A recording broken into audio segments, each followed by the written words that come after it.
Shalom, nama saya Roma. Ya, kita akan belajar bersama-sama selama 1 minggu. Jadi puncaknya bukan pemaparan materi yang saya berikan, tapi puncaknya nanti di kelas kita ya, ketika kita akan berdiskusi selama 1 minggu ke depan gitu. Ini hanya bagian kulitnya saja dari 5 pelajaran modul persiapan pernikahan Kristen yang sudah kita susun. Dan kiranya kita semua bisa belajar banyak hari ini. Dan kelas kita kali ini cukup beda dengan kelas biasanya Bapak Ibu karena kategorinya juga dua. Ada yang golongan senior atau mungkin pemimpin bimbingan atau katekisasi pernikahan atau apalah namanya di gereja gitu ya, atau mungkin yang concern terhadap persiapan pernikahan anaknya, tapi ada juga golongan single. Jadi ini benar-benar peserta yang belum menikah gitu ya. Peserta yang sudah menikah nggak boleh masuk di kelas single, itu harus pindah kelas gitu ya. Jadi ada dua kategori kelas single, entah itu udah punya pacar atau belum, kita tidak peduli, yang pasti dia harus belum menikah ya. Dan peserta yang sudah menikah sebagai pembimbing atau hamba Tuhan ataupun mungkin yang concern terkait persiapan pernikahan Kristen dalam keluarga atau lingkungannya. Nah, sebelum saya akan menyampaikan lebih lanjut, kita akan simak sedikit kemarin promosi dari teman-teman yang menyusunnya. Kiranya ini juga menjadi semangat untuk kita belajar hari ini.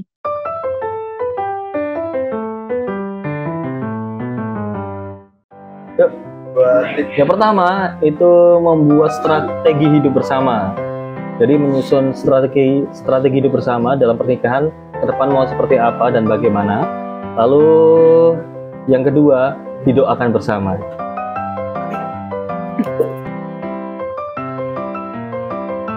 Pertama sih saling ya, jadi saling harus saling mengerti, saling memahami, karena semakin mendekati pernikahan itu biasanya makin banyak tantangan. Terus yang kedua harus bisa mensortir, jadi mensortir apa aja karena akan banyak masukan dari manapun, jadi harus bijaksana ketika menerima masukan.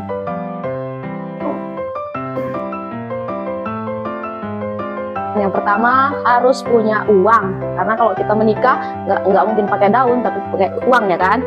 Yang kedua harus tahu apa tujuan menikah. Tujuan menikah bukan hanya membanyak-banyakin anak, bukan hanya bersenang-senang, tapi untuk memuliakan Tuhan. Orang Jawa bilang syarat nikah mong kalih sinten.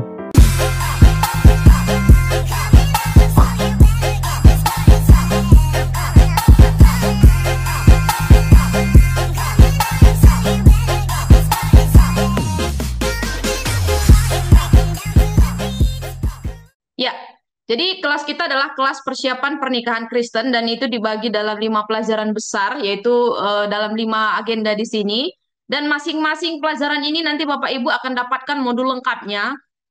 Kami akan kirim sebentar lagi setelah kita selesai di Zoom ini ya Bapak Ibu Saudara.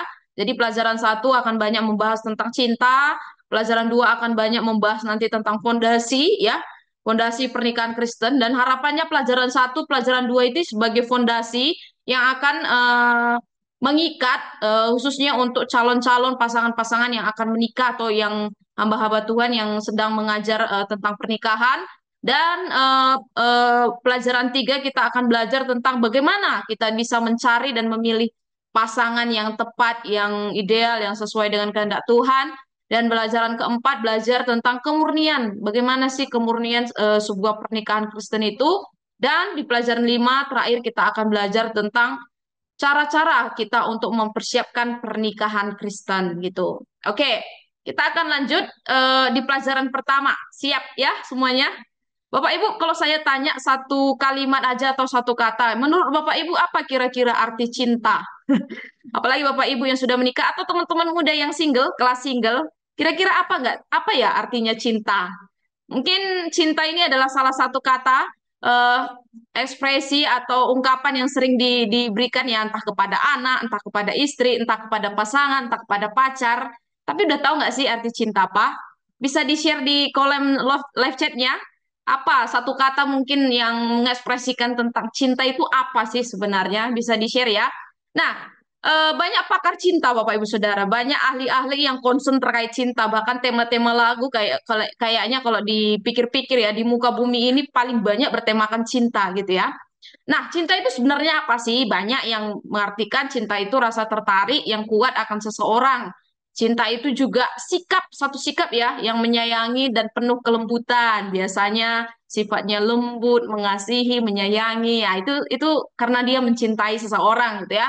Atau cinta juga bisa disebut sebagai kerinduan untuk selalu bersama dengan seseorang yang disayangi, nggak mau pisah, nggak mau LDR gitu, karena selalu akan rindu dan rindu bertemu dengan wajahnya seperti itu. Atau cinta itu diartikan sebagai sanjungan atau pemujaan terhadap seseorang. Bahkan lebih ekstrim lagi ada yang mengatakan cinta itu nafsu birahi ya, eros banget sih di sini. Atau cinta itu usaha untuk meraih sesuatu yang terbaik. Jadi ada effort yang dilakukan oleh seseorang ke orang yang dikasihi. Dan cinta itu juga berarti perasaan senang jika kita bisa bersama-sama dengan orang yang kita kasihi. Dan kita selalu memikirkan orang itu dalam setiap waktu, dalam setiap momen gitu ya. Nah, biasanya orang-orang pacaran mungkin sebagian besar merasa ini adalah cinta gitu ya. Bagi orang yang menikah, mungkin 2-3 tahun seterusnya bagaimana. Nah, itu yang perlu terus dipupuk juga di dalam pernikahan. Nah, kita akan lihat apa sih arti cinta menurut definisi umum. Pastinya menurut pengertian umum ini cinta dalam banyak aspek ya, karena bukan hanya orang percaya gitu, secara orang-orang yang di luar Kristen pun punya pengertian sendiri tentang cinta ya. Cinta itu berarti melibatkan emosi, melibatkan perilaku dan juga hubungan antar individu. Dan cinta itu juga sering diartikan sebagai perasaan kasih dan kepedulian terhadap seseorang yang dikasihi. Biasanya pakar cinta juga atau psikolog cinta banyak mengkategorikan jenis-jenis cinta ya. Ada cinta romantis, ada cinta saudara, ada cinta sebagai sahabat atau cinta sebagai keluarga gitu ya. Dan banyak cinta-cinta yang lainnya. Nah, ini elemen-elemen itu jadi satu dasar gitu ya, yang di dalamnya itu ada kepercayaan, ada penghargaan, ada kasih, ada tanggung jawab yang diberikan di dalam cinta romantis, persaudaraan, dan cinta-cinta lain tersebut. Nah, tapi bagaimana sih menurut Alkitab arti kata cinta ini sendiri? Apakah sama dengan definisi sekuler yang umumnya diketahui oleh semua orang? Kalau kita lihat pendapat Alkitab, Bapak Ibu Saudara, kita harus mulai bukan dengan kata cintanya, tapi kita harus tahu dari sifat Allah gitu ya. Kalau kita lihat di 1 Yohanes, kita lihat juga dari Alkitab, bahkan seluruh isi Alkitab menjelaskan tentang satu, yaitu kasih ya. Dan kita mengetahui bahwa Allah adalah kasih gitu ya. Jadi dasar dari segala cinta atau kasih di sini yaitu berpusatkan kepada Allah gitu ya. Alkitab memang paling banyak pakai kata kasih dibanding cinta. Nanti Bapak Ibu bisa pelajari apa sih perbedaan-perbedaan ya kata cinta dan kasih ini, tapi Alkitab lebih banyak menjelaskan tentang kasih. Dan di sini kita bisa melihat bahwa Alkitab itu jadi satu bukti gitu ya, bahwa Allah kita, Allah yang mengasihi, Allah yang senantiasa juga menjaga kita, merawat, bahkan juga mengasihi orang-orang yang dikasihi gitu. Dan kita saat ini adalah orang-orang yang dikasihi oleh Allah.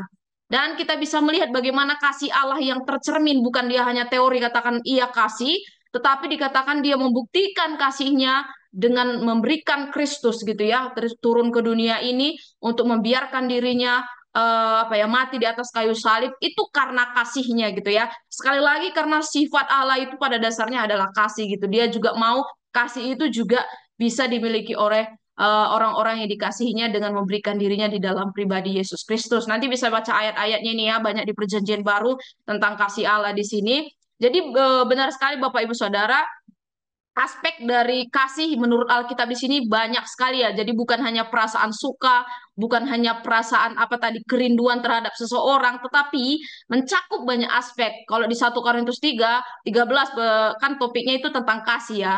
Dijelaskan Paulus, kasih itu sabar, kasih itu murah hati, kasih itu tidak cemburu, tidak memegahkan diri, tidak lainnya, sabar dan lain sebagainya gitu ya. Jadi ada banyak sekali faktor-faktor yang mempengaruhi kasih manusia berdasarkan kasih Allah yang dimiliki, dan itulah yang Allah inginkan dalam kehidupan manusia. Nah, sekarang bagaimana dasar-dasar firman Tuhan dalam pernikahan gitu ya, terkait cinta atau terkait kasih Allah gitu ya. Kita bisa melihat kalau di Yeremia 31 ayat 3, kasih Allah di sana kepada umatnya adalah kasih abadi yang tidak bersyarat ya. Kasih Allah kita ini benar-benar real karena sifatnya adalah kasih gitu. Dan ketika dia mengasihi umatnya, kasihnya tidak ditentukan oleh 1-2 kondisi, melihat manusia itu seperti apa gitu ya. Tetapi memang pada dasarnya dia adalah kasih itu sendiri gitu. Dan bagian berikutnya kasih Allah bagi kita juga turun di dalam kasih kita supaya kita bisa mengasihi. Makanya Bapak Ibu Saudara, sebelum seseorang dikatakan mau menikah, hendaknya, iya karena ini fondasi ya, hendaknya harus memiliki kasih Allah dulu gitu ya. Tapi ada nggak orang yang menikah tapi tanpa dasarnya kasih Allah? Ada. Tapi akhirnya ada banyak faktor-faktor yang akan terjadi di dalam rumah tangga setelah menikah karena tidak didasari dari kasih Allah di dalam hati masing-masing pasangan, entah itu suami, entah itu istri. Makanya sebelum kita menikah, sebagai teman-teman yang mungkin single atau mungkin bapak ibu yang akan mengajarkan bagian ini ke pasangan-pasangan muda yang akan menikah, perlu sekali diketahui bersama bahwa kasih Allah ini tuh jadi sentral sebelum pasangan akan melangsungkan dirinya untuk menikah seumur hidup gitu ya. Nah, kita juga mengalami kasih yang dalam, setia, bahkan dalam pernikahan pasti akan mengalami banyak kasih Allah di sana gitu ya. Jadi kita perlu buktikan bersama-sama bahwa jadi kita perlu artikan bersama-sama bahwa Allah sangat mengasihi manusia dan Allah adalah kasih. Dan kita sebagai umat-umat yang sudah ditebus harus juga memiliki dasar pribadi ini ya, dasar yang penting ini supaya ketika masuk di dalam pernikahan, kehidupan pernikahan kita dibuai oleh kasih Allah juga gitu. Nah, ini dasar yang cukup penting Bapak Ibu Saudara. Kenapa cukup penting? Kalau kita lihat gambarannya dalam pernikahan Kristen, Allah adalah kasih tadi ya, titik. Allah adalah kasih. Dan Allah adalah sumber kasih agape. Dan ini adalah ciri dalam pernikahan Kristen yang diharapkan. Makanya kalau orang membagi kasih itu ada 4, ada agape, ada storge, ada eros, ada apa lagi? Ada filios dan lain sebagainya gitu ya. Tapi dasar dalam pernikahan ini adalah kasih agape. Kasih yang sesuai dengan rencana Allah, sehingga nanti ketika dalam pernikahan suami dan istri ini dapat memiliki kasih seperti kasihnya Bapa gitu ya. Oke, jadi kita balik kepada gambaran kasih Allah di dalam pernikahan gitu ya. Kasih Allah adalah kasih yang agape dan kasih Allah nggak berubah-berubah Bapak Ibu kayak kasih manusia. Kasih manusia itu bisa berubah-ubah sesuai dengan mood ya. Nanti kalau dalam kondisi baik, wah menggebu-gebu kasihnya. Dalam kondisi mood yang nggak baik, wah kasihnya kelihatan kayak nggak ada gitu ya. Jadi kasih Allah tuh nggak ditentukan sama kondisi manusia. Kasih Allah itu agape dari kekekalan sampai kekekalan gitu ya. Kasihnya itu benar-benar tidak bersyarat dan harusnya juga kasih agape ini yang harus dimiliki sebagai orang-orang yang sudah menikah, yang sudah dipersatukan di dalam Tuhan, di dalam bahtera pernikahan gitu ya. Jadi harusnya kasih yang dari Allah ini membuat suami dan istri itu bisa mengasihi berdasarkan kasih Allah. Sehingga pernikahan Kristen itu bisa terus bertumbuh ya di dalam kasih Allah. Dan kasihnya itu pun terus akan ditambah-tambahkan. Makanya orang yang mengalami kasih Allah, pernikahannya itu pasti akan terus bertumbuh dan bertumbuh di dalam kasihnya Tuhan. Karena didasarkan pada kasih Allah, bukan kasih manusia yang sementara gitu ya. Bukan kasih manusia yang wah dulu masih cantik, masih dikasihi, sekarang udah tua, nggak cantik lagi, udah hilang kasihnya, nggak seperti itu Bapak Ibu Saudara gitu. Nah, kita akan lanjutkan bagian ini. Ya, oke. Kita akan lihat hubungan segitiga tentang kasih dari antara suami, istri, dan di tengah-tengahnya ada Allah ya. Saya buat gambarnya itu seperti segitiga gitu ya. Kenapa Bapak Ibu Saudara? Karena orang merasa, wah kalau sudah menjadi suami istri atau sedang pacar-pacaran hangat-hangatnya gitu ya, serasa dunia ini milik berdua. Yang lain itu ngontrak semua di muka bumi ini gitu. Enggak Bapak Ibu Saudara, kalau sudah masuk dalam jenjang pernikahan, Allah itu jadi punya otoritas tertinggi di dalam rumah tangga gitu ya. Karena Allah yang menciptakan institusi pernikahan gitu. Jadi pusat dari segala sesuatunya ada Allah, termasuk juga dalam hal pernikahan gitu ya. Jadi suami, istri ada 3 unsur di sini. Allah sebagai yang tertinggi dan suami di sini dan istri juga memiliki kesetaraan yang sama di hadapan Allah gitu ya. Jadi kalau tidak sesuai dengan hierarki seperti ini, bisa suami yang di atas, Allah yang dibuat di bawah, atau istri yang di atas, Allah yang di bawah gitu. Wah, ini hierarkinya akan kacau, nanti pernikahannya juga akan terindikasi pasti akan banyak masalah karena tidak menempatkan Allah sebagai pusat tertinggi dalam pernikahan gitu ya. Paulus banyak sekali menjelaskan tentang firman Tuhan bagian ini di 1 Korintus 11, 1 Efesus 5, bagaimana suami-suami harus mengasihi istri dan istri juga harus tunduk kepada suami gitu ya. Dan ini jadi satu cerminan kalau kita ingin memiliki keluarga yang bahagia, harus berdasarkan kehendak Tuhan dan Allah menjadi tempat tertinggi dalam kehidupan keluarga kita, bukan suami, bukan istri, tetapi Allah adalah pusat dari pernikahan kita. Ya, kita akan lihat bagian berikutnya, gereja. Selain kita melihat tadi ya tentang hierarki di mana Allah sebagai pusat tertinggi, Allah juga menjelaskan bahwa kenapa sih relasi tentang manusia sebagai suami dan istri ini juga sering dipakai analogi ya, bahkan dikatakan Allah adalah mempelai laki-laki dan gerejanya adalah mempelai perempuan ya. Bapak Ibu bisa lihat di Markus 2 atau mungkin di kitab Wahyu banyak tuh dijelaskan di sana ketika nanti perjamuan kawin anak domba di mana gereja nanti sebagai mempelai perempuan dipersiapkan bagi mempelai laki-laki yaitu Yesus Kristus. Jadi pernikahan Kristen ini bukan hanya sekedar hubungan dua pribadi, tapi relasi seperti Allah dan juga gerejanya. Kenapa Allah pakai dirinya sebagai mempelai? Karena mempelai ini adalah relasi paling inti, Bapak Ibu Saudara. Relasi paling inti di dalam kehidupan manusia gitu ya. Relasi paling yang intim, yang paling dekat, yang paling istilahnya paling klop lah. Makanya Allah menggambarkan dirinya sebagai mempelai laki-laki dan gereja sebagai mempelai wanita. Demikian juga halnya dalam pernikahan gitu ya. Ketika sudah menjadi seorang mempelai, ini adalah relasi yang paling dekat. Jadi pernikahan itu bukan hanya ngomongin tentang dua orang saja, tetapi melihat Kristus sebagai kepalanya di situ ya, dan dipanggil kita untuk mengasihi Dia. Nah, fondasi yang pertama tentang cinta kita sudah lihat. Nanti lebih lengkapnya pasti di kelas akan menarik untuk didiskusikan, apalagi pertanyaan-pertanyaan yang kita susun juga Bapak Ibu. Sepertinya akan seru sekali gitu ya, khususnya yang kelas-kelas single nih. Akan menarik pertanyaannya untuk menjelaskan tentang cinta sebelum memasuki ke dunia pernikahan gitu ya. Oke, pelajaran kedua tentang fondasi pernikahan Kristen. Ya, Bapak Ibu Saudara, kita kan dipanggil defaultnya menikah ya. Ya, misalnya kalau ada orang yang nggak menikah, itu memang mungkin karunia khusus yang Tuhan berikan kepada seorang tersebut gitu ya. Tapi defaultnya sejak manusia diciptakan, dikatakan manusia itu tidak baik seorang diri, dia diciptakan untuk menikah defaultnya gitu ya. Jadi pernikahan ini adalah seumur hidup juga. Dan ketika kita akan menikah dengan seorang yang kita pastikan ini teman kita untuk seumur hidup, ada beberapa kebutuhan mungkin yang diperlukan. Misalnya ya kebutuhan untuk mau dikasihi, mau mengasihi, atau persahabatan, atau menghasilkan anak cucu, lepas dari kesendirian, mengasihi dan melayani Tuhan, dan lain sebagainya. Bapak Ibu nanti bisa tambahkan. Nah, jadi di sini kita bisa melihat pernikahan ini seharusnya menjadi cerminan dari kasih yang mencerminkan tentang kasih Allah gitu ya.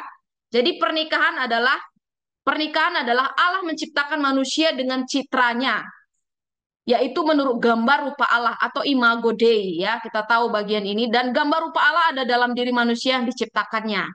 Jadi Bapak Ibu Saudara, Allah yang menciptakan manusia dan Allah juga yang menciptakan instansi atau institusi pernikahan ya, sehingga manusia itu bisa berelasi, bisa intim dengan pasangannya karena menjelaskan tadi tentang kasih Allah juga yang berelasi gitu ya, sesuai dengan gambar dan rupa Allah. Dan manusia itu diciptakan tidak seorang diri gitu ya. Dan manusia itu juga diciptakan untuk menikah untuk satu orang saja. Laki-laki juga harus menikah dengan perempuan, perempuan harus menikah dengan laki-laki. Beda ya kalau sebaliknya. Sekarang itu banyak sekali kejadian-kejadian yang nyata di lingkungan atau mungkin beberapa tempat yang mungkin diketahui. Ada banyak orang yang sudah tidak sesuai lagi dengan firman, bahkan dikatakan dia Kristen gitu ya, melegalkan hubungan-hubungan demikian. Bukan itu yang Allah mau Bapak Ibu. Laki-laki harus menikah dengan satu yaitu wanita gitu ya. Nah, bagaimana hubungan intim yang ditentukan oleh Allah di sini? Kalau kita lihat adalah hubungan intim ini merupakan hubungan yang paling penting ya. Makanya Allah dikatakan tadi dia itu sebagai mempelai karena menjelaskan tentang hubungan yang sangat intim. Tetapi di sini hubungan intim nggak selalu bicara tentang seks ya Bapak Ibu Saudara atau teman-teman yang masih muda di sini ya. Kalau kita ngomongin tentang intim, kesannya itu kayak cuma bicara seks aja gitu ya. Tapi bukan di sini. Hubungan intim di sini adalah relasi yang paling intim dengan pasangan kita dibandingkan dengan relasi kita dengan yang lainnya gitu ya. Mungkin ada yang mengatakan, ah enggak ah, aku kayaknya hubunganku lebih lebih erat dengan ibuku, lebih erat dengan ayahku, atau lebih erat dengan saudara-saudaraku sekandung gitu ya, lebih intim dengan yang lain sebagainya. Enggak. Harus paling utama intim dengan pasangan kita. Kenapa? Karena Allah sudah menyatukan dua pribadi yang menjadi satu ini gitu ya. Makanya di dalam hubungan intim ini ada aspek-aspek yang diperhatikan, termasuk aspek emosional, spiritual, dan juga fisik. Jadi bukan cuma satu bagian ini, tapi secara spiritual, kerohanian pun harus terbangun gitu ya. Sehingga ada kedekatan, sehingga ada keintiman yang terjadi antara pasangan yang sudah menikah bersama dengan Allah sebagai pusat pusat dari keluarga kita gitu ya. Nah, ini tadi yang saya katakan, pernikahan ini adalah perpaduan dua pribadi menjadi satu, Bapak Ibu Saudara. Dan perpaduan menjadi satu ini nggak mudah, karena diikat oleh satu janji di dalam kasihnya Allah, dan itu berlaku seumur hidup. Bukan kayak sekarang, ada banyak film kan, nikah kontra, atau kumpul kebo, dan lain sebagainya, nanti kalau nggak cocok pisah gitu.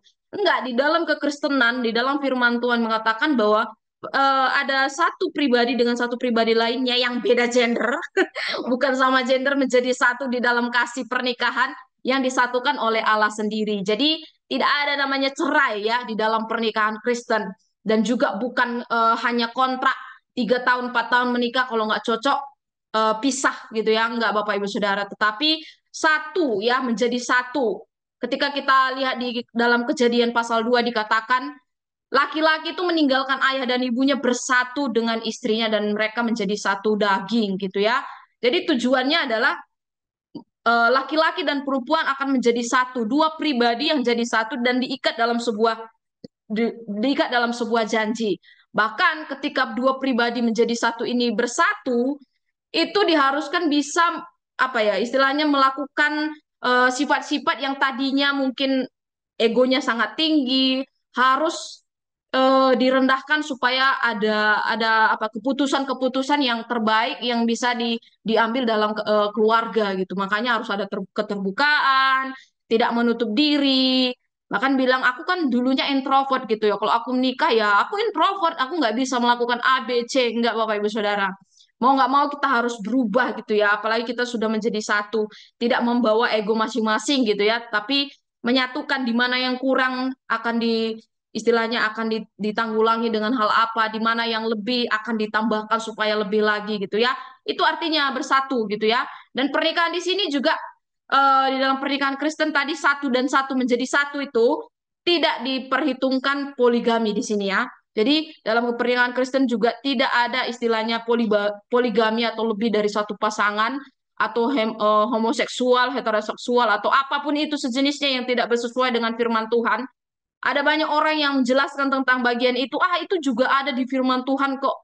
Hanya comot-comot ayatnya, tetapi tidak melihat prinsipnya secara benar gitu. Itu tidak dilegalkan oleh Allah dalam pernikahan Kristen. Nah, sebenarnya kalau kita sudah melihat, ternyata institusi ini adalah Allah yang tetapkan ya, pernikahan ini. Apa sih tujuannya? Kenapa Allah tetapkan manusia untuk menikah? Apa tujuan utamanya gitu ya? Kalau Allah yang ciptakan lembaga ini. Nah, tujuan utamanya adalah, kalau dilihat di dalam Kejadian 1 ayat 28, artinya itu multiplikasi atau berkembang biak ya. Berkembang biak kesannya kayak hewan ya. Tapi Allah bilang di sini ya bisa menambah-nambahkan keturunan gitu ya, supaya makin banyak keturunan, makin banyak orang-orang juga yang bisa menyembah kepada Allah yang benar gitu ya. Ya, bisa dilihat nanti Bapak Ibu di Kejadian 1, dan ini juga bisa akan dipelajari bersama ya. Tujuannya setelah mereka bermultiplikasi, mereka memiliki keturunan, generasi-generasi baru. Tujuannya satu lagi apa? Untuk memuliakan Tuhan. Sepaket dan juga satu visi misi untuk melayani Tuhan, sehingga nama Tuhan dimuliakan dalam kehidupannya. Sendiri tidak baik, Bapak Ibu, harus menikah. Tetapi ketika sudah menikah juga jangan sendiri-sendiri gitu ya. Harus berelasi dengan istri dan suami, dan pahami prinsipnya ya. Tujuan kita menikah untuk melayani Tuhan, untuk memuliakan Tuhan. Memuliakan Tuhan atau melayani Tuhan bukan hanya ngomongin gereja, pelayanan di gereja gitu. Tapi di dalam pernikahan pun karena Allah yang ciptakan pernikahan ini, balik lagi kepada Allah ya, dari Allah untuk Allah gitu, yaitu untuk memuliakan Dia, untuk menyenangkan hati Dia. Makanya betapa Allah sangat sedih di zaman yang modern sekarang ini, bahkan di era AI ini, di mana orang-orang dengan menggampangkan pernikahan, dengan tidak melihat lagi kepada firman Tuhan, asal menikah tidak didasari oleh prinsip Alkitab. Betapa Allah sangat sedih karena melihat institusi yang diciptakan ini menjadi satu lahan yang disia-siakan oleh manusia gitu ya. Jadi sekali lagi Allah ingin dimuliakan juga di dalam setiap pernikahan anak-anaknya. Jadi jangan sampai Allah sedih dan jangan sampai kita bahkan mengambil kemuliaan Allah sendiri. Itu juga salah Bapak Ibu. Kan ada orang yang bilang, saya menikah supaya saya bahagia gitu ya. Padahal kan nikah nggak selalu bahagia. Pasti ada masalah juga yang dihadapi, pasti ada pergumulan juga yang dihadapi gitu ya. Nah, tetapi dalam pernikahan itu kebahagiaan yang sempurna itu akan ada kalau ada Allah di sana. Kebahagiaan yang semua bisa didapatkan pasangan yang sudah menikah, tapi tidak ada Allah di sana. Nah, hati-hati. Kebahagiaan yang semua ini yang sering membuat pernikahan bisa gagal dan akhirnya ya tidak cocok, udah 5 tahun nggak cocok gitu-gitu. Oke, nah penolong yang sepadan ya. Rencana Allah dalam pernikahan tadi ya menjadi penolong yang sepadan. Kalau di dalam bahasa Ibrani ini kata Ezer artinya penolong dan juga seseorang yang akan memberikan kekuatan kepada seorang yang ditolong gitu ya. Makanya wanita-wanita yang diciptakan oleh Allah ini adalah wanita yang hebat ya. Kita wanita-wanita yang hebat karena kita diciptakan oleh Allah sebagai penolongnya Adam gitu ya. Kita diciptakan sebagai penolongnya Adam karena bukan berarti juga karena kita penolong Adam kita bisa memerintah terhadap Adam ya atau laki-laki ya. Kita kepalanya terus Adam kan penolong jadi aku bisa suruh ngapa-ngapain gitu nggak juga Bapak Ibu Saudara, penafsirannya nggak seperti itu ya. Jadi penolong di sini untuk saling saling saling gitu ya, konsep saling itu kalau kayak kata Kak Mei tadi itu konsep saling itu ada gitu, saling melindungi, saling menjaga, saling melekat di hatinya gitu, sama halnya dengan laki-laki. Misalnya kayak laki-laki merasa aku kan Hawa kan diambil dari tulang rusukku, jadi aku berkuasa lah atas wanita. Enggak juga. Kalau kita tadi lihat bahwa Allah menciptakan manusia itu sepadan gitu ya, setara di hadapan Allah. Mungkin secara fisik wanita lebih lemah dibanding laki-laki gitu ya. Tapi secara status manusia diciptakan sepadan dan setara di hadapan Allah. Laki-laki dan perempuan itu sama Bapak Ibu Saudara, nggak ada yang berbeda ya. Tapi mungkin secara apalah peran gitu di dalam pernikahan mungkin beda, tapi secara status entah itu wanita, entah itu laki-laki, semuanya sama di hadapan Allah. Nah, tadi rencana Allah itu besar ya terhadap manusia. Kita sudah lihat Allah melihat itu Adam tidak sendiri, akhirnya dia menjadikan Hawa dari tulang rusuknya. Allah sangat mengasihi, kasihnya terekspresi melalui Adam yang dipersatukan dalam pernikahan bersama dengan Hawa. Tapi ternyata dalam perjalanan waktu ada juga rencana manusia. Karena apa? Karena manusia tidak diciptakan Tuhan sebagai robot ya. Ternyata manusia punya rencana sendiri dan akhirnya kita lihat bagaimana di dalam Kejadian 2 Adam dan Hawa jatuh ke dalam dosa ya. Allah punya rencana Allah bilang kamu jangan makan buah ini gitu ya. Tapi manusia punya rencana sendiri gitu ya. Kayaknya rencana manusia bisa menolong Allah, seakan-akan bisa menolong Allah, tapi nggak bisa. Karena rencana Allah itu adalah rencana yang sempurna dan rencana manusia itu biasanya akan cenderung jatuh ke dalam dosa tanpa didasari kasih Allah. Itulah yang membuat manusia akhirnya jatuh ke dalam dosa dan citra Allah yang sempurna itu tadi itu rusak di dalam kehidupan manusia setelah jatuh ke dalam dosa dan akibatnya juga banyak. Kita melihat di Kejadian 3 bagaimana konsekuensi yang didapatkan oleh Adam dan Hawa ketika mereka jatuh ke dalam dosa sehingga laki-laki juga harus merasakan sakitnya penderitaan di dalam istilahnya kayak dalam pekerjaan mereka gitu. Wanita juga sakit banget dalam melahirkan dan lain sebagainya. Itu konsekuensi-konsekuensi yang didapatkan setelah jatuh di dalam dosa-dosa pernikahan ini tadi. Makanya Bapak Ibu Saudara, kalau tidak beres di bagian ini, di bagian rencana ini sendiri, dan masih berkutik di masalah dosa-dosa ini tadi, pernikahan yang seideal menurut prinsip kekristenan atau Alkitab yang ditawarkan oleh firman Tuhan itu yang perlu kita bereskan bersama, gitu ya. Jadi setelah manusia jatuh ke dalam dosa, manusia nggak bisa menolong dirinya sendiri, termasuk dalam pernikahan. Makanya yang pertama kalau di gereja saya dikatakan bukan bimbingan pernikah, tapi katekisasi pranikah gitu ya. Kenapa?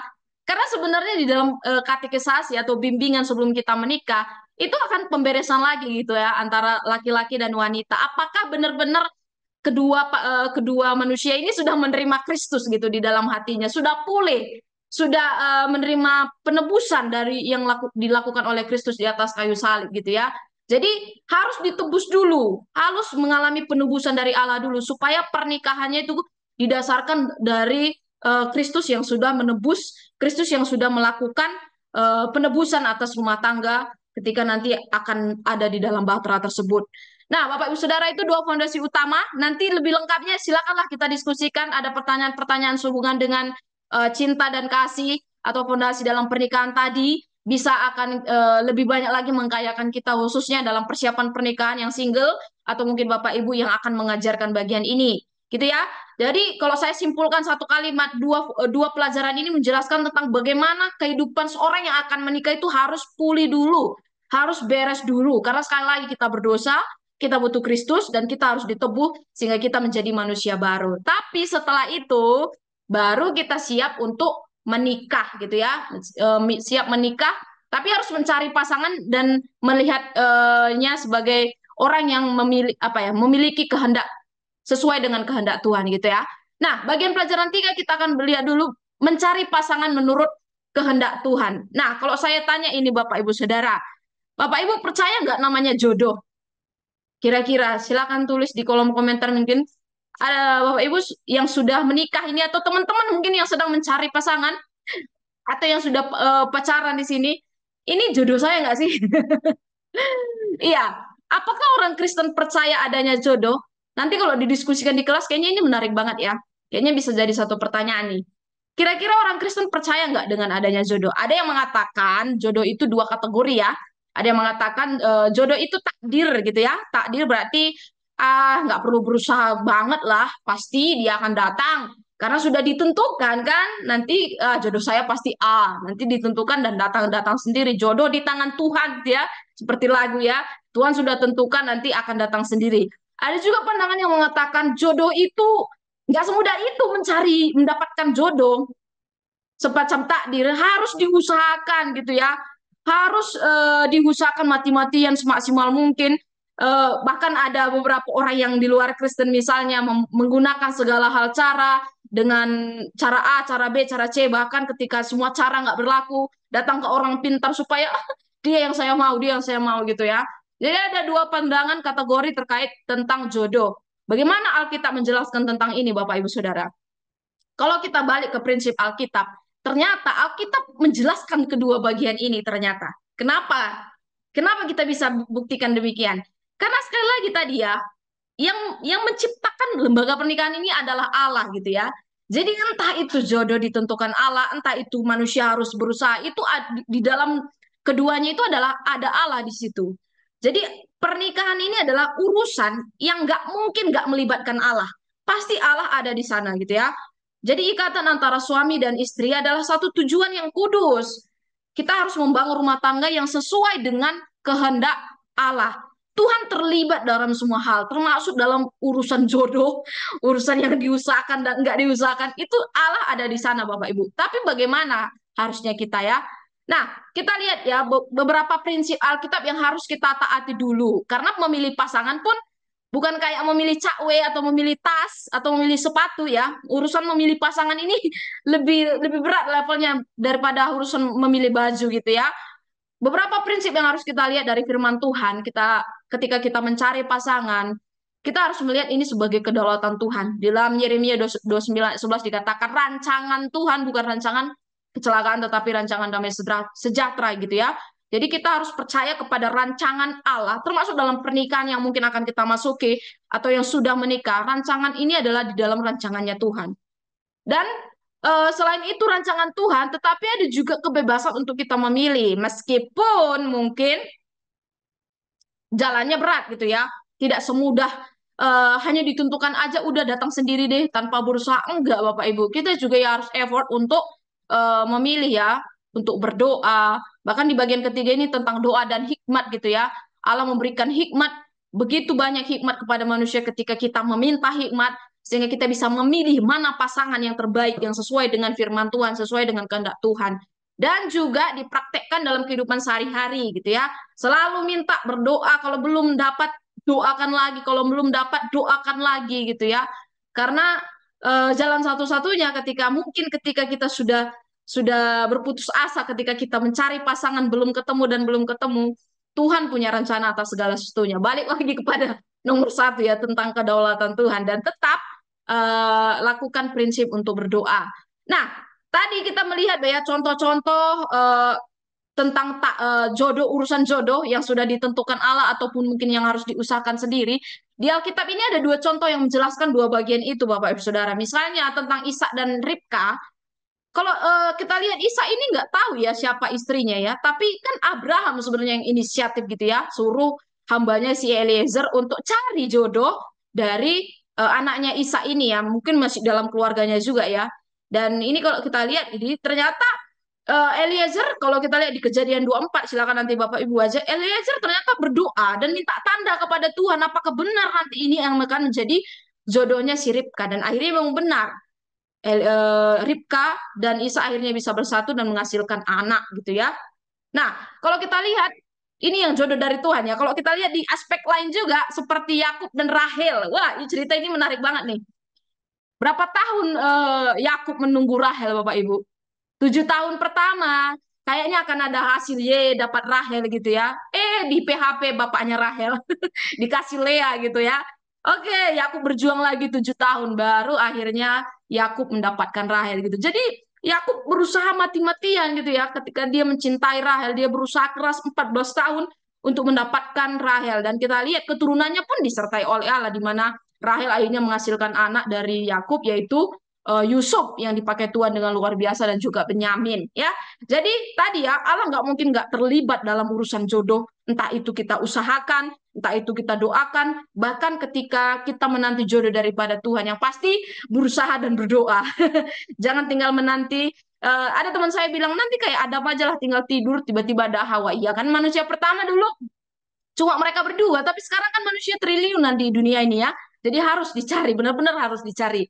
Oke, bagian kedua ya, masuk kita dalam realitas mencari pasangan ya. Nanti Bapak Ibu bisa diskusikan lebih lanjut di sini. Ternyata ketika kita mencari pasangan hidup sangat susah di zaman sekarang ini, Bapak Ibu. Kenapa di zaman sekarang ini susah mencari pasangan? Karena semakin susah orang, semakin banyak orang yang tidak takut akan Tuhan. Padahal kriteria utama orang Kristen, orang percaya di dalam Tuhan, harus menemukan orang yang takut akan Tuhan. Iya ya, Bapak Ibu dulu sebelum menikah kriteria ini kah yang pertama, atau hanya sekedar cantik, ganteng saja, cukup nikah gitu ya?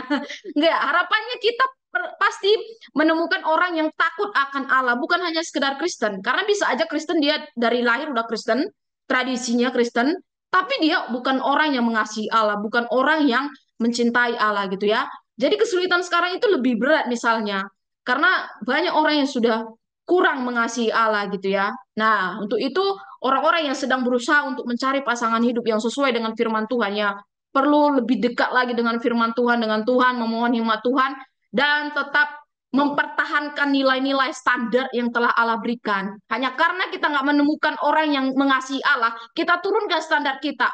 Kristen aja deh, atau beda agama aja deh. Nanti kan bisa kita pendekatan lainnya, terus kita kasih tahu tentang Tuhan.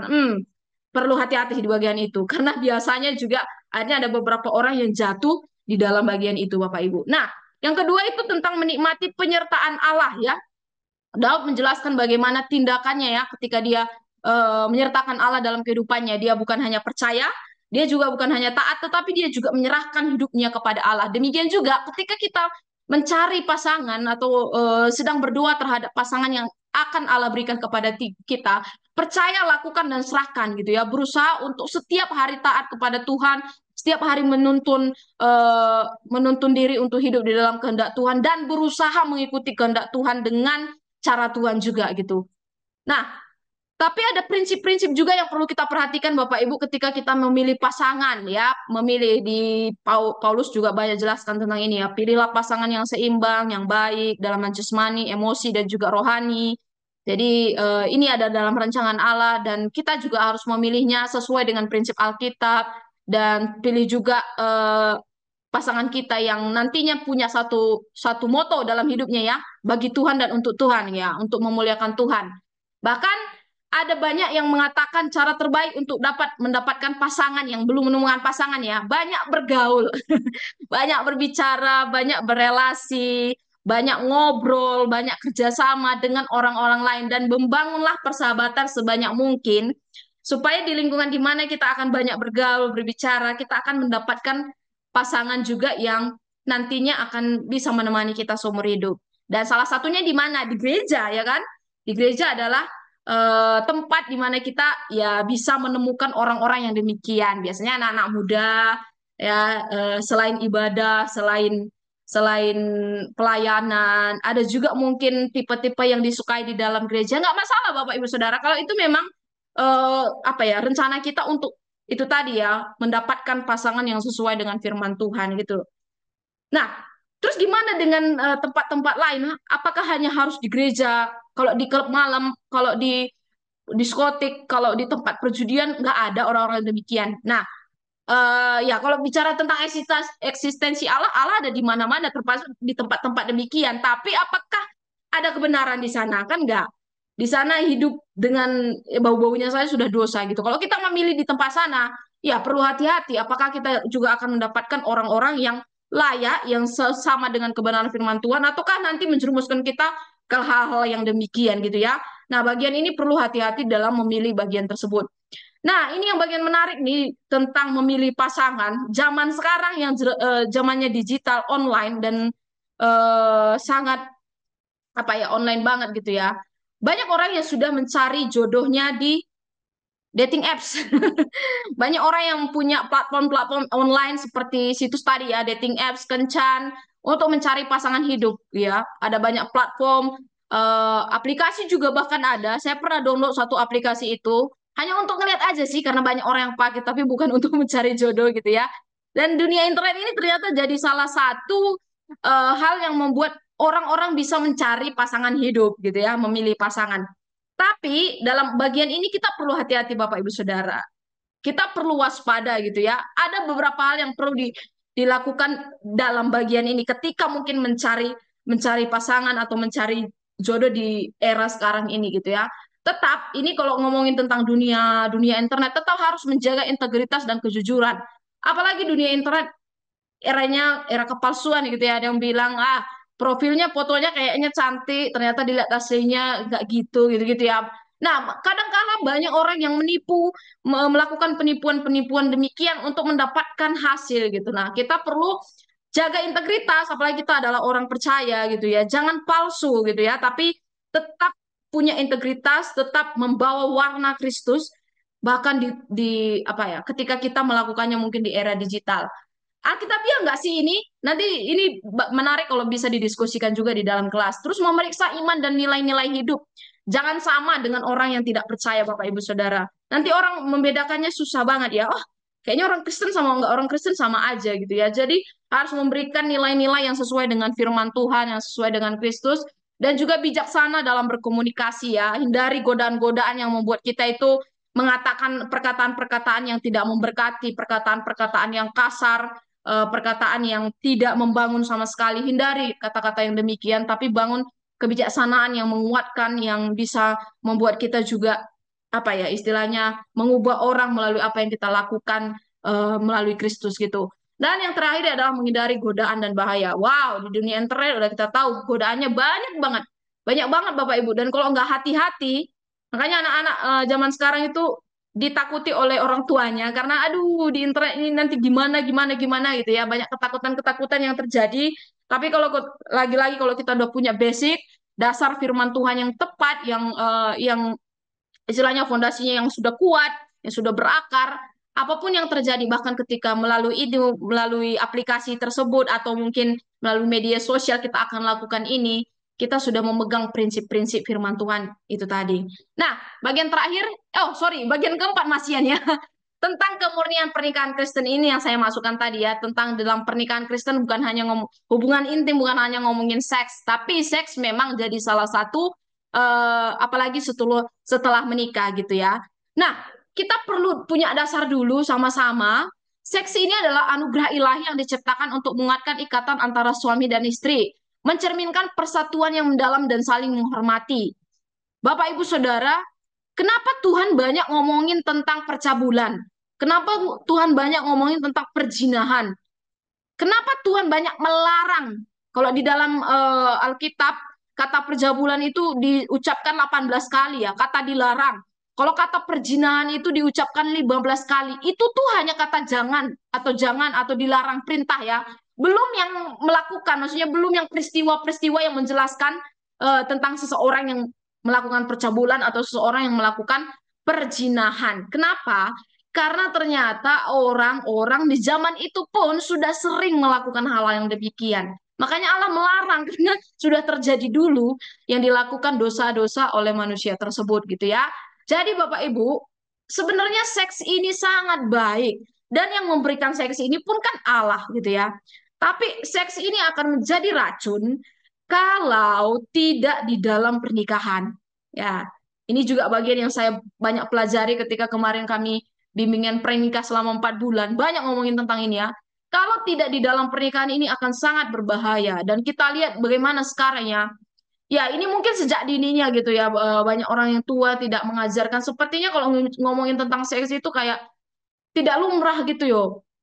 Jadi kayak belum bisa lah ngajarin ini. Nggak, istilahnya nggak seharusnya diajarkan. Sebenarnya sejak dini itu perlu diajarkan. Kenapa? Karena nanti ketika dia sudah dewasa dan belum mengerti, akhirnya mencoba-coba tanpa di dalam hubungan pernikahan. Nah, itu sangat dosa. Itulah yang Allah sangat tidak suka ketika anak-anak Tuhan, orang-orang melakukan percabulan, perzinahan ya. Kalau percabulan kan dua orang yang tidak menikah ya. Tapi kalau perzinahan sudah menikah, berzina dengan orang lainnya gitu ya. Jadi dosa seks ini bisa jadi serius, padahal ini Allah yang kasih loh, tapi bisa serius karena manusia menyalahgunakan seks yang Allah berikan gitu ya sebagai anugerah khusus. Mungkin anugerah kayak kata aneh gitu ya, tapi sebenarnya ini anugerah khusus yang Allah berikan kepada orang-orang yang sudah menikah ya. Jadi seks ini adalah sebuah karunia Tuhan gitu. Tapi seringkali akhirnya diartikan sebagai pemuasan hawa nafsu belaka. Cuma untuk hawa nafsu sementara gitu. Akhirnya jatuh di dalam dosa itu dan dosa itu lagi. Dan hubungan seksual ini adalah grand desainnya Allah juga dalam ketika dia menciptakan manusia. Gimana manusia akan bersatu, berpisah dengan ayah dan ibunya bersatu, dan mereka akan menghasilkan generasi-generasi. Ini adalah mandat Allah. Jadi ketika seks dilakukan sebelum dua manusia bersatu di dalam pernikahan, itu tadi bisa jadi racun dan itu sebenarnya jalan menghancurkan diri sendiri karena belum menikah, istilahnya belum disatukan di dalam kasihnya Allah di dalam lembaga pernikahan oleh gembala gitu ya yang akan memberikan berkatnya gitu ya. Jadi hati-hati sekali, ini banyak sekali orang-orang yang jatuh di dalam bagian ini dan Alkitab sudah membuktikan belasan kali itu larangan dari Allah karena banyak yang melakukan bagian ini. Dan seks juga di sini pengajaran dari Tuhan Yesus ya. Kalau kita lihat kan di dalam Matius dikatakan hubungan pernikahan itu didasarkan pada kesetiaan dan juga suci, hubungan yang suci. Makanya Yesus mengatakan untuk menjaga kesucian dalam pernikahan. Caranya gimana kita bisa menjaga kesucian pernikahan ini? Ya tiru Kristus gitu ya. Setia kepada Kristus, setia kepada Allah, dan setia pada gerejanya gitu. Itu adalah satu-satunya jalan untuk kita bisa menjaga kemurnian, khususnya mungkin dalam hal seks. Nah, Bapak Ibu Saudara, kenapa juga selain seks ya, Allah juga menjelaskan tentang tubuh ya, kemurnian, menjaga tubuh. Kenapa tubuh? Kalau di Korintus sudah jelas, ini semua ayat hafalan mungkin bagi kita ya. Kita disebut sebagai bait Allah. Dan bait Allah ini ada di 1 Korintus. Dan dosa di sini kadangkala tidak bergantung, bukan kadangkala, tapi memang dosa tidak bergantung pada pendapat sosial. Ketika kita melakukan hal-hal yang ingin bisa mencemarkan tubuh kita, orang bilang, ah itu nggak dosa, nggak apa-apa. Lakukan aja, itu bukan dosa, itu kan lumrah di masyarakat kita gitu. Tapi firman Tuhan nggak lakukan itu gitu ya. Firman Tuhan nggak katakan itu. Patokan dosa itu bukan dari apa yang dikatakan masyarakat, tapi apa yang Tuhan bilang gitu ya. Jadi pedomannya harus jelas. Kalau Tuhan bilang kita adalah tubuhnya, tubuh bait Allah, kita harus jaga bait Allah ini gitu ya. Ini bukan bait kita sendiri gitu. Ini bukan milik kita sendiri, tapi baiknya Allah untuk bisa berkenan di dalam dia, Roh Kudus bisa berdiam gitu ya di dalam kita. Dan kedua adalah kita adalah tubuh Kristus gitu ya. Jadi ketika kita melakukan hubungan seks yang tidak tadi ya, yang salah itu tadi, yang tidak di dalam hubungan pernikahan itu, sebenarnya kita sedang menyiksa atau menghancurkan diri kita sendiri, Bapak Ibu. Ketika kita menghancurkan diri kita sendiri, tubuh Kristus, tubuh kita bagian tubuh Kristus ini tadi juga akan rusak, gitu. Padahal kita adalah bagian dari tubuh Kristus yang sudah ada di dalam Kristus gitu ya. Tapi kalau kita tidak jaga, kita sedang menghancurkan tubuh Kristus yang ada di dalam hidup kita. Nah, itu di bagian situ kita juga harus waspada setiap waktu ya. Nah, mempelai Kristus tadi ya, udah banyak bagian ini tentang gereja sebagai mempelai Kristus. Sehingga kalau kita adalah mempelai Kristus, jagalah tubuh kita baik-baik. Sehingga ketika nanti Tuhan datang, dia tidak melihat tubuh kita yang kotor itu. Tapi kita murni menjaga hidup kita sesuai dengan pernikahan yang Kristus maksudkan ya.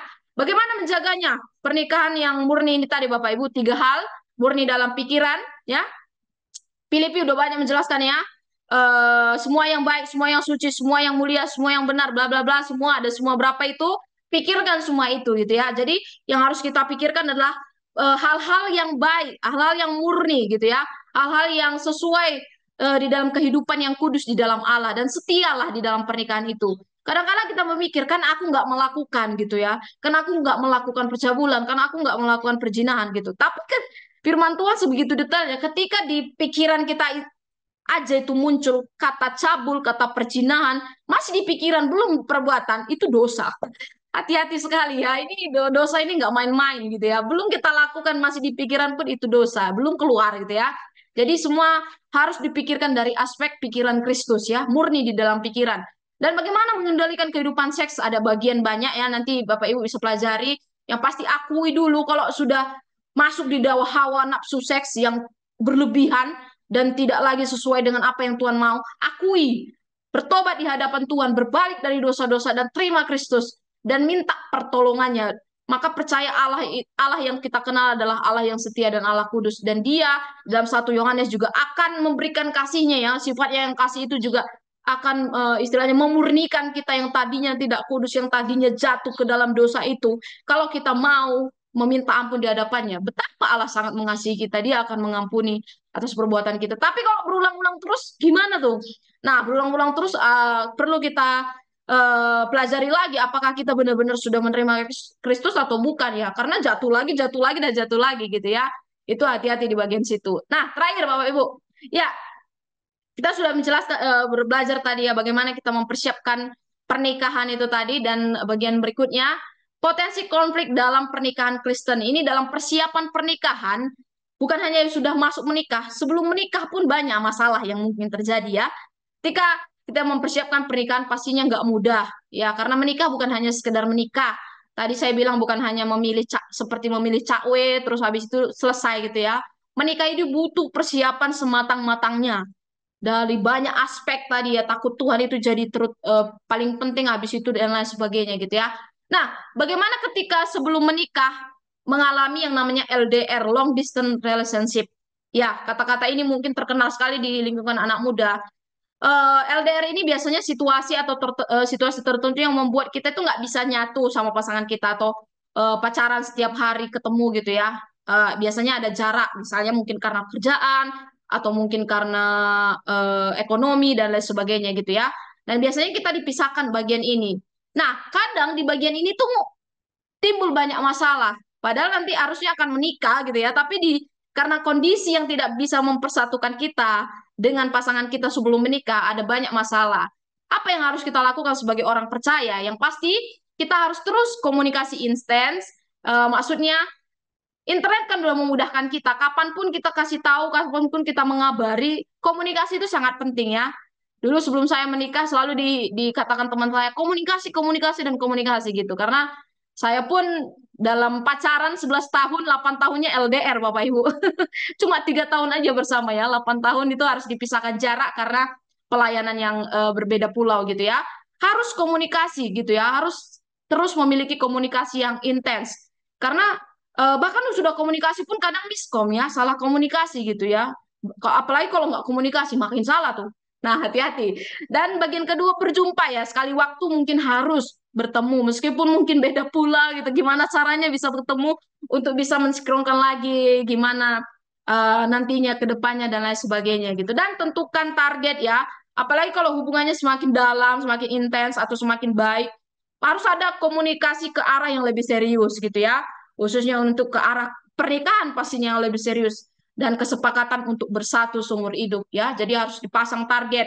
Karena Bapak Ibu ada banyak orang yang berpacaran-pacaran aja lama-lama tapi targetnya nggak ada. Ataupun sudah pasang target ternyata lost dari target. Saya dulu rencana umur 27 tahun menikah, ternyata umur hampir 30 tahun baru nikah. Nah, itu udah pasang target pun kadang masih lost dari target yang ditentukan ya. Nah, harus melihat potensi-potensi konflik itu dan harus segera diatasi. Konflik-konflik lainnya apalagi selain masalah LDR. Sebelum nikah juga misalnya ada masalah-masalah lainnya seperti masalah ekonomi. Wah, ini bukan hanya sebelum menikah, tapi sesudah menikah pun kadangkala masih ya. Tapi gimana caranya sebelum menikah itu dikomunikasikan bersama. Saya punya gaji segini, kamu punya gaji segini. Nanti kalau kita menikah, bagaimana kita nyatukan gaji ini supaya nanti cukup untuk A, B, C, D selama 1 bulan dan lain sebagainya gitu ya. Jadi kalkulatornya itu mulai jalan gitu ya sebelum menikah. Jangan setelah menikah, wah ternyata gajimu segini tuh, ternyata kamu gini ya. Itu konflik makan pecah lagi tuh nanti kalau tidak dikomunikasikan sebelum memasuki jenjang pernikahan gitu ya. Masalah lain seperti masalah sosial ini juga sangat sangat kentara banget. Saya salah satunya ya, lagi-lagi saya ini karena dipisahkan saya dengan suami saya beda suku, beda beda adat gitu ya. Saya orang Batak, suami saya orang orang Jawa gitu ya. Bisa saja ini juga bisa jadi salah satu konflik sebelum menikah gitu ya dan harus diselesaikan sekali lagi harus dibereskan. Dan kalau mau Bapak Ibu punya pembimbing, mentor rohani ya, khususnya yang akan mengarahkan, yang akan menambahkan input masukan. Apalagi dua budaya jadi satu ini, wah susah sekali. 4 tahun saya bergumul di bagian ini gitu ya untuk bisa bagaimana menyatukan kedua adat yang berbeda ini gitu. Tetapi ketika kami berserah kepada Tuhan, ketika ada mentor rohani kami yang senantiasa mengingatkan, sebenarnya hampir menyerah di sisi ini gitu. Tapi karena sekali lagi karena Tuhan saya percaya karena Tuhan yang menyatukan gitu ya. Puji Tuhan sekarang sudah hampir setengah tahun menikah gitu ya. Puji Tuhan. Dan yang berikutnya adalah bahasa kasih ya. Bahasa kasih ini banyak sih yang diterapkan oleh Gary Chapman kalau nggak salah ya. Dia banyak menulis tentang buku ini Love Language. Ada 5 kurang lebih mungkin tambahan-tambahan lainnya bisa Bapak Ibu tambahkan. Tapi paling tidak ada 5. Ada kata-kata manis, word of affirmation ya, kata-kata manis sebagai bukti cinta. Ah, aku sangat mengasihimu, aku sangat mencintaimu. Ah, bahasa-bahasa demikian juga perlu dicoba ya. Atau quality time. Pokoknya punya waktu bersama. Ini ibu gembala saya banget nih. Ibu gembala saya bilang, saya nggak butuh kata-kata manis, saya nggak butuh hadiah. Yang penting quality time. Ada waktu untuk bersama. Atau receiving gifts, memberikan hadiah kepada pasangan.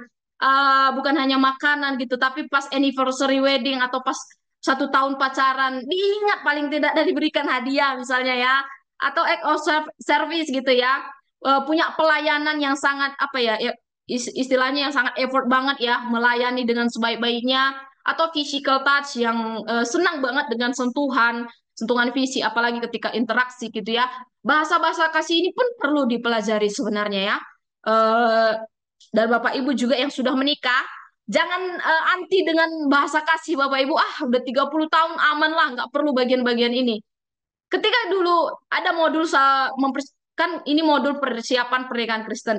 Ada salah satu modul lagi membina pernikahan Kristen. Nah, saya ingat di salah satu pernah Ibu Yulia bilang di pernikahan membina pernikahan Kristen.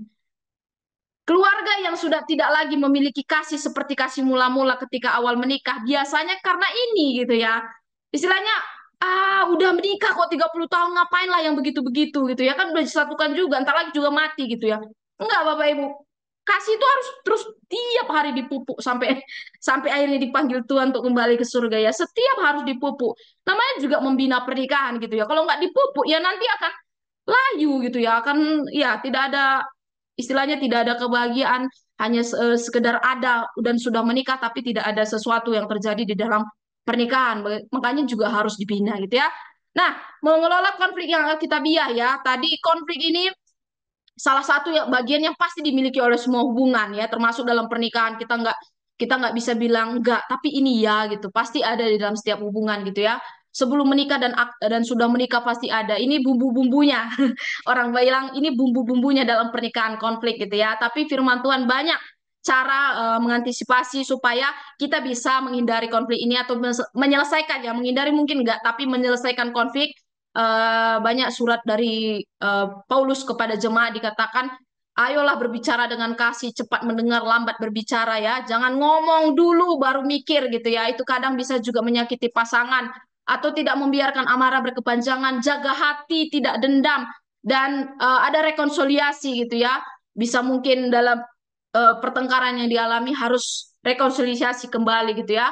Atau juga tantangan ini jadi satu jalan untuk saling mengampuni dan saling mengasihi gitu ya. Dan sebanyak apapun konflik, bisa semuanya dipulihkan di dalam kasihnya Tuhan. Di dalam Tuhan, konflik itu bisa diselesaikan. Kalau sekali lagi kita punya hierarki tadi ya, suami istri dan Allah sebagai pusat yang tertinggi. Dan bagian berikutnya, bagaimana kita mempersiapkan pernikahan ini, bagian terakhir sekali, ada 6 ya, nanti silakan kita bahas bersama-sama di kelas.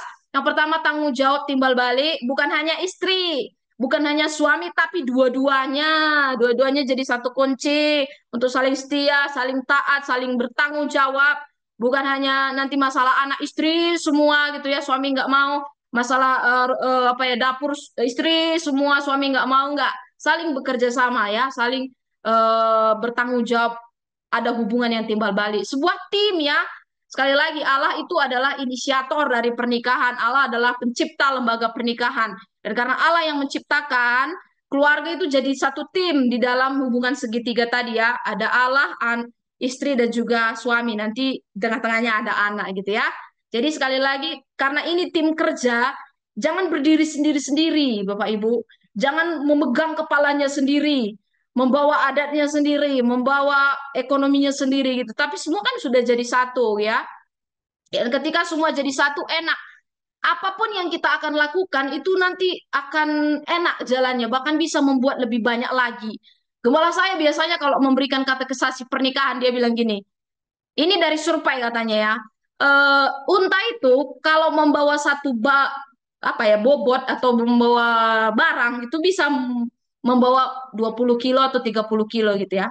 Tapi ketika unta membawa dua unta itu membawa barang, itu bukan hanya 40 kilo, itu bisa 80 kilo, bisa 90 kilo.